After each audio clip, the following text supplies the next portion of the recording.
Welcome to Northwest Newsweek, and thanks for being with us. It's been a mystery for 3 years, and this week, OPP and Sue Narrows are once again asking the public for information into the death of 60-year-old Richard Roach. A news conference was held in that community this past week to try and reignite a case that has gone cold. And as Adam Riley reports, it's an initiative to also bring closure for the family. I wouldn't want to wake up every day feeling the guilt you must feel. Intense grief. That is the only description for the family of Richard Roach, who was killed in February of 2015 while walking along this section of Apache Road in the Sioux Narrows, Nestor Falls area. Police later offered a reward of $50,000 for information, but the case wasn't solved. At a press conference this week on the anniversary of Roach's death, Staff Sergeant Jeff Duggan recounted the information the police have regarding the events leading up to his death. Mr. Roach was at a nearby residence the night of his death. He left the residence, walking towards his home, and was found by a co-worker on the side of Apache Road. When the ambulance and police arrived at the scene, Mr. Roach was pronounced deceased. A post-mortem determined the cause of death to be blunt force trauma, and the injuries were consistent with that of a motor vehicle collision. Detective Inspector Randy Haida is the major case director with the OPP's Criminal Investigation Branch. He outlined some of the difficulties regarding the investigation. It was snowing heavily. The roads were covered with snow and it was cold. The conditions were not ideal. It's a secluded area. There's not a lot of traffic in that area and not a lot of houses in that area. So the potential for witnesses is less than in an urban area. Haida added the initial investigation had issues, and the officers involved were held to account, but he wouldn't go further into details. After the press conference, officers and family attended the site where Roach was killed and where a memorial now sits. Despite there being limited progress in the investigation, the case remains ongoing. Shannon Rodriguez is Roach's sister. She was present at Wednesday's press conference and made this impassioned plea to anyone who would have any information regarding the death of her brother. We need that answer. That's why we can't go on and talk about things that this hasn't been settled yet. So it's hard to go on, to step that foot forward. He was so selfless. He would always try to make others laugh and try to please others and go out his way to do so. And what I miss most about him is not being able to have spent any time with him since he's gone. So, like I say, and you asked how do we move forward from here? Well, we don't move forward until we know what happened. Adam Riley, TBT News.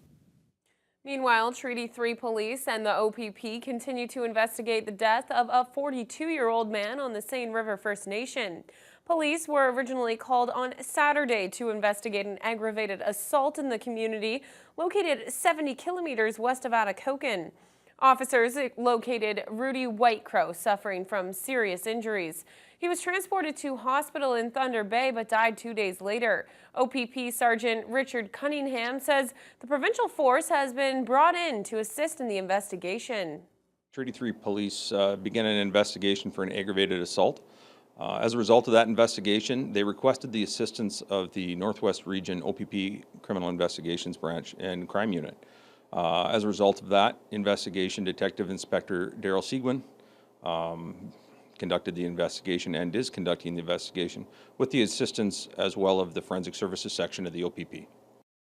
Now, even though no arrests have been made, Cunningham insists there's no safety concern for members of the community. OPP and Treaty 3 police have still not said whether or not the case is being treated as a homicide. The PC candidate for Thunder Bay Superior North has announced he's endorsing Christine Elliott for leader of the Ontario Progressive Conservatives. Derek Parks has also taken a leave from the Ontario PC executive, whose members are required to remain neutral during a leadership race in order to throw his full support behind Elliott and her campaign. Parks says they'll need the experience of Elliott all the way up until the June election. Party as a whole has moved that March 10th we will have that new leader in place is definitely a benefit for the PC grassroots. And I've had discussions with Christine about the North, and she's expressed similar concerns about the Ring of Fire, what has gone on. She's the most experienced candidate to date that's thrown their hat in the ring, and we have to get ready to take on Kathleen Wynne Liberals. Parks also says Elliott is dedicated to Northern Ontario and says she would make changes in many areas, including healthcare, hydro, the carbon tax, and more. The PC Leadership Convention is on March 10th, and of course, the provincial election takes place June 7th. Ontario's Ministry of the Environment says it's still conducting assessments near the English and Wabigoon River systems after the discovery of mercury-contaminated soil near Dryden. A recent Toronto Star investigation revealed the province has discovered mercury levels nearly 240 times the natural level near Dryden's former Reed paper mill.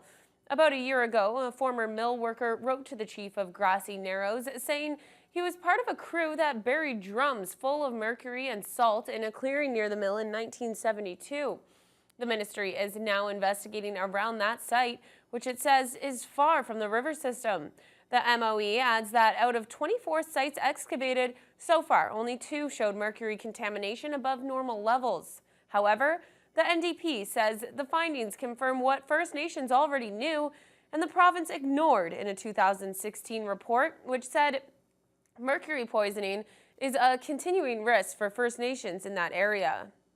The province's Special Investigations Unit has been called in following a confrontation between OPP officers and a motorist in Dryden. It occurred during a traffic stop Saturday afternoon on Highway 17.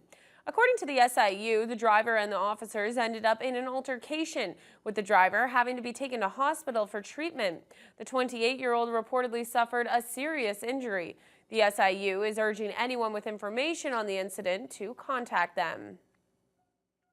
A conference aimed at improving homes on First Nations took place in Thunder Bay this week. Close to 300 people from remote communities, industry, and government were here to network and learn the process of home building and renovations in First Nations communities. Jason Gaidola has the story.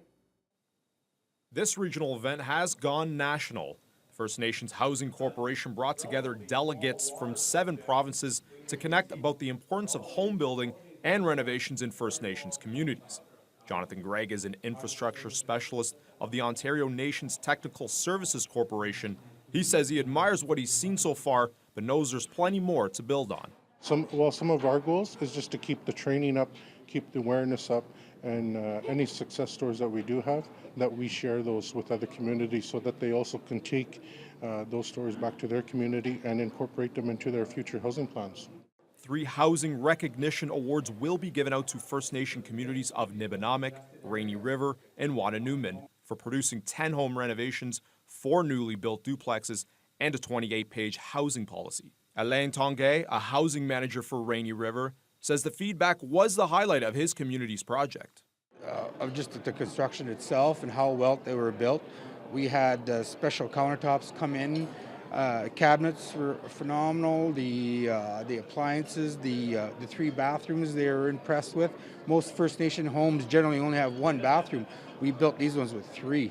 People are mentioned in the paper and the news. It's always something negative, so it's something finally nice to hear something positive and getting recognized for building great homes on First Nation. First Nation Housing Group not only provided new homes for their communities, but also new jobs. Local members involved in all projects receive the proper education and training in construction-based services. The conference continues on Wednesday with a construction competition and wraps up Thursday with the awards presentations. Jason Gaidola, TBT News. The mayor of Greenstone says the town of Nakina is losing a vital service after news broke that the only general store in the community is closing its doors next month. The Northern store has been operating in Nakina for decades, but this week, officials with the Northwest Company announced it will close on March 31st, saying the location is no longer sustainable. Greenstone Mayor Ron Beaulieu says there's still a gas bar and convenience store in Nakina, but the town's 500 residents will now have to drive 45 minutes to Geraldton for groceries, clothing, and other items. Beaulieu says the municipality will work with anyone who sees this as an opportunity to open a new general store in Nakina.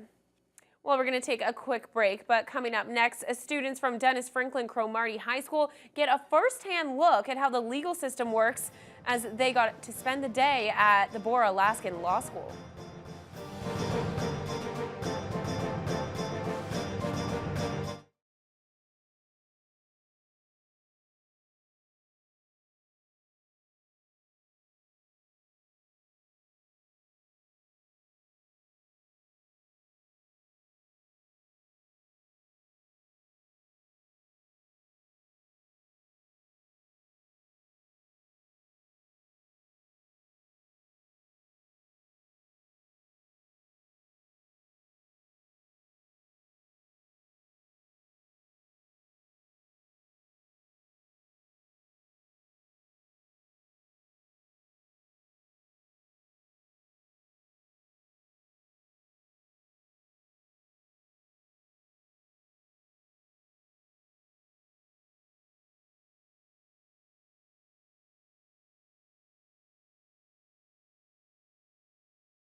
The Bora-Alaskan Law School played host to its second annual Indigenous High School Law Day this past week.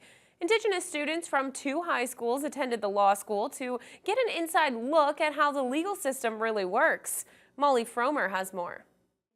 70 students from Dennis Franklin and Sir Winston Churchill High Schools took part in the second annual Law Day event at Bora-Alaskan Faculty of Law.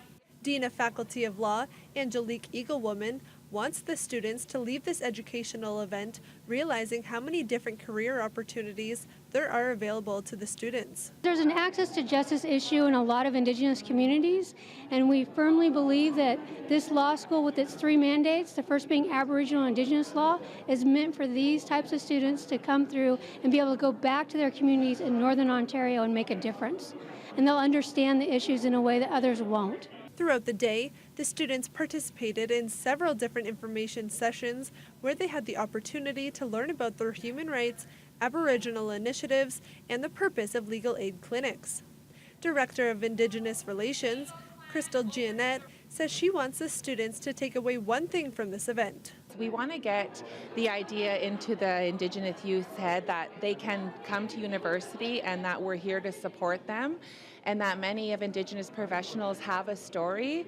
We too have struggled to get where we are today, and that they're not alone, and it's up to them to create their own story and their own ending. I always love law, but I want to focus more on Indigenous rights, especially for, I guess, my generation, as you would call it. We need change in Thunder Bay, full of racist people. We need a new life at least. The Thunder Bay Faculty of Law hopes to expand the annual Indigenous High School Law Day even further next year. Molly Fromer, TBT News. Meanwhile, some younger members of the Anishinaabe Nation gathered in Thunder Bay this past weekend to talk about and try to solve some of the issues they face. The 3-day youth gathering was held at the Nor'Wester Hotel with over 130 young delegates from 49 reserves taking part in the conference. The goal is to tackle the social flights of Nan youth through interactive activities and workshops. The topics ranged from men's and women's studies to medicine and leadership skills. Nan Deputy Grand Chief Anna Betty Ashney Penescum feels this conference gives the youth some chance to make a difference. These young people learn, and also for them to have an opportunity to have some input on the wonderful things that Anishinaabe Nation is taking part of. It'll be like a rainfall effect where it hits one person and that person shares that story with another person and that person shares it, so on and so forth. So really, like, even though we only have 137 people, which is a lot of people here at the gathering, it's going to hit a wide spread of people, not only just youth, but it's going to hit, like, you know, the older populations and the elders. Well, if you were wondering why all the hotels were full in Dryden this week, it was mainly due to one of the largest hockey tournaments in the region. The 16th annual Little Bands Hockey Tourney featured over 1,500 hockey players, coaches, and families. Adam Riley managed to catch some of the action and files this report. They've come from far away to do one thing: play hockey. Hundreds of young players from 26 First Nation communities descended upon Dryden and Eagle Lake First Nation this week for the 2018 Little Bands Hockey Tournament. In total, 66 teams in divisions ranging from Pee-wee to midget, as well as 8 girls teams are competing. Ziggy Beardy is one of the organizers for the tournament, which started in 2002 with just 4 teams in the Sioux Lookout area. We started off small, struggled, but now we see the fruits of our labor. Now there's 66 teams here from all across the north, and even one, 3 teams from Garden Hill, Manitoba. This year there was a bit of a controversy leading up to the tournament regarding issues of racism in Dryden. In early January, City Councillor Nick Bayak defended comments made by his mother, Senator Lynn Bayak, which many have deemed racist in nature. Some activists even called upon the tournament to boycott the city. However, Beardy says they had already committed the resources for the tournament in Dryden, and changing venues was simply impossible to accommodate. That issue, we try not to get involved in it. You know, we met with our leadership and they said to just keep going. They'll deal with it on their level. But we just look forward to having a great time with the kids here.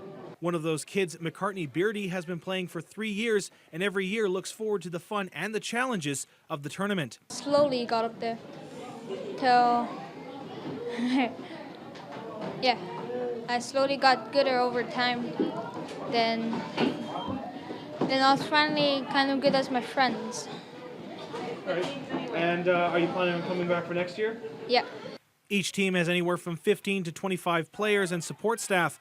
Include that with the parents who come to watch. Little Bands has a huge economic impact on the city. Tourism and Community Initiatives Manager Nicole Gale says using a computer program, they're able to get an estimate of that impact. For years that we've calculated this using STEAM for these tournaments, the impact for Dryden or for any community in the area here is anywhere from about $1 million to $2 million in that range. For one tournament? Well, it's for 2 tournaments. So it's for little bands, and then also there's an adult tournament as well for hockey called Northern Bands. That tournament is set to take place in Dryden next month from the 12th to the 18th. But for this tournament, it's all about the future Hows, Orrs, or Wickenheisers. Adam Riley, TBT News. Well, coming up after this next break, Air Cadets from the region take to the skies. Stay with us.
Dozens of young Air Cadets from across the region received some in-flight training this week, and for some of them, it was their first time getting hands-on experience up in the air. Corey Nordstrom reports. Being in control of an aircraft in the wide open sky is what most Air Cadets dream of. On this occasion, cadets take their first step toward that dream. But before they can get in the air, the cadets had to wait their turn, as 64 of them took part in the day's training opportunity. And for those who got their turn, it was special. It was incredible to see just the control, the experience, like just talking to him on the radio and stuff. It was quite apparent that he had been doing this for so many years and he was an exceptional pilot. I was quite impressed. It was a really awesome experience. The cadets range in age from 12 to 19, and this is a big learning tool for them as it's the first ride they take in a single-engine aircraft. Over the weekend, cadets come from Atikokan, Marathon, and Geraldton, along with Thunder Bay locals. Becca Sun is a flight instructor and says these experiences help them pass along their passion for the craft. It just gives them an experience and sort of a feel for flying. As much as we enjoy it, it's very much like passing on that knowledge and just the love for flying. The planes are a pair of Bellanca Scouts that were brought in from southern Ontario and a Cessna rented locally. While they're in the air, pilots are teaching the 3 movements of flight: pitch, roll, and yaw. Those who have been through the cadets program and are currently enrolled say this experience does a lot for the kids. Cadets has definitely taught me a lot of things, not just as through the flying aspect, but through discipline, leadership. Definitely, there's a lot of support, male, female, whether it be officers or my peers, and there's just a lot of contacts you get with being in cadets. I think it's good experience for not only me but other cadets in the organization, because it's more hands-on, and we get to see what we're doing, what we could be doing in the future. All of my lessons, I cover control surfaces and lots about the airplane, and for them to have the opportunity to bring out of the classroom into the real world is exceptional. Corey Nordstrom, TBT News. Noront Resources say it'll be May or June before it announces if Thunder Bay will be the host of a proposed ferrochrome production facility, a project that could mean hundreds of local jobs. Noront is looking for a site for a new smelter that would turn Ring of Fire chromite into ferrochrome, one of the key components in stainless steel. Thunder Bay and the Fort William First Nation submitted a joint bid last month, along with 3 other communities: Sault Ste. Marie, Timmins, and Sudbury. The Thunder Bay Fort William bid puts Mission Island forward as a preferred location due to its size and ease of access. Noront has now picked a consultant to help narrow down the choices.